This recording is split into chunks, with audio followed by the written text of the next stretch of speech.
경력은 훌륭하신데 저희는 젊은 인력이 필요합니다. 짧은 그 말 한마디에 김현수 씨의 손에 들린 이력서는 힘없이 구겨졌습니다. 30년 넘게 다니던 회사에서 누구보다 성실하게 버틴 세월, 동료들이 김 부장님이라 부르며 따르던 시절은 이제 아무도 기억하지 않는 듯 했습니다. 박람회장을 나오는 발걸음은 무겁기만 했습니다. 젊은 사람들과 외국인들 틈에서 그는 혼자 늙은 그림자가 되어 떠밀려 나오는 기분이었죠. 내가 이렇게까지 쓸모없는 사람이 된 걸까? 한때는 가족을 위해 밤낮 없이 일했고 직장에선 누구보다 든든한 리더였는데 지금 그는 자식 눈치까지 보며 살아야 하는 아버지가 되어 있었습니다. 오늘의 주인공 김현수 씨는 은퇴 후 다시 사회로 나서려 했지만 냉혹한 현실 앞에 무너졌습니다. 퇴직 후의 공허함, 가족과의 미묘한 거리, 그리고 세상의 변화. 과연 그는 다시 삶의 의미를 찾을 수 있을까요? 지금부터 그 이야기를 들어보겠습니다. 퇴직한 지 이제 겨우 2년. 처음엔 참 좋았습니다. 매일 아침 서두르지 않아도 되고 공원에서 친구들과 장기 두며 느긋하게 웃던 날도 있었으니까요. 하지만 그 시간은 금세 지나갔습니다. 여유가 사라지고 찾아온 건 설명하기 힘든 공허함이었습니다. 거실에 앉아있던 현수 씨의 시선이 천장의 불빛으로 향했습니다. 며느리 소영이 건넸던 말이 떠올랐기 때문이죠. 아버님, 밤늦게까지 불 켜놓으시면 전기세가 많이 나와요. 크게 말한 것도 아니었지만 그 말은 오래도록 마음을 눌렀습니다. 마치 자신이 전기세조차 아까운 사람이 된 것 같았거든요.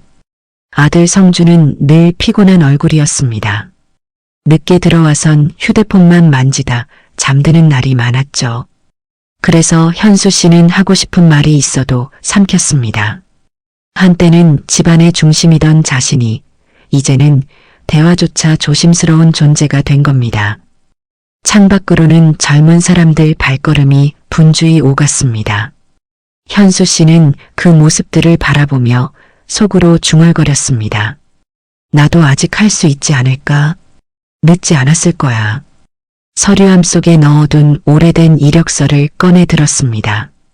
손끝이 미세하게 떨렸지만 그것은 그에게 남은 마지막 희망 같았습니다. 이어지는 이야기 궁금하시죠? 잠시 구독과 좋아요 버튼 눌러주시면 저에게 큰 힘이 됩니다. 그럼 사연을 계속 이어가 보겠습니다. 며칠 뒤 현수 씨는 양복을 다려입고 낡은 구두를 닦아 신고 집을 나섰습니다. 거울 속의 모습은 낯설었습니다. 주름진 얼굴, 희끗한 머리. 하지만 마음 한쪽에서는 용기가 피어났습니다. 괜찮아. 아직은 할 수 있어. 박람회장 안은 시끌벅적했지만 풍경은 낯설기만 했습니다. 대부분은 외국인 근로자들이었고 나머지는 2030대 청년들이었습니다. 그의 또래는 찾아보기 힘들었습니다. 면접 대기줄에 서자 몇몇 젊은이들이 그를 흘끗거리며 속삭였습니다. 저분도 면접 보러 왔나 봐. 그 말이 유난히 크게 들렸습니다. 드디어 면접관 앞에 앉았습니다. 저는 진영무역에서 30년간 생산관리 업무를 맡았습니다. 조직 운영과 기술 관리 경험이 말을 이어가기도 전에 면접관은 고개를 저었습니다. 경력은 훌륭하신데요. 저희는 젊고 빠른 인력이 필요합니다. 죄송합니다. 짧고 차가운 말 한마디. 그 순간 현수 씨의 가슴은 허물어지는 듯 했습니다.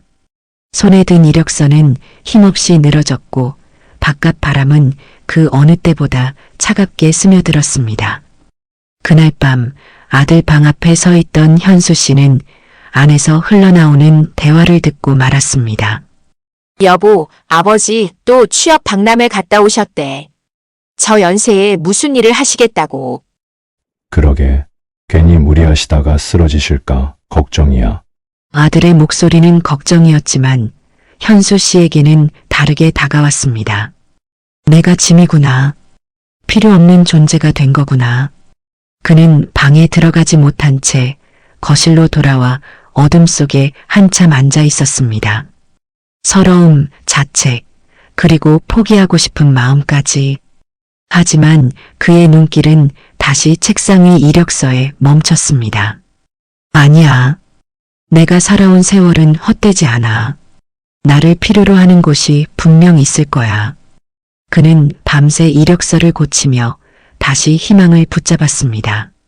며칠 뒤 동네 골목을 걷던 현수 씨는 나무 냄새에 발걸음을 멈췄습니다.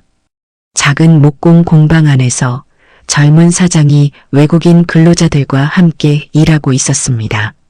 잠시 망설였지만 결국 문을 열고 들어갔습니다. 제가 좀 도와드려도 될까요? 젊었을 때 이런 일 해본 적이 있습니다. 사장은 놀란 듯 쳐다봤지만 곧 그의 손놀림을 보고 웃으며 말했습니다. 선생님, 저희한테 꼭 필요한 분이네요. 같이 해보시죠.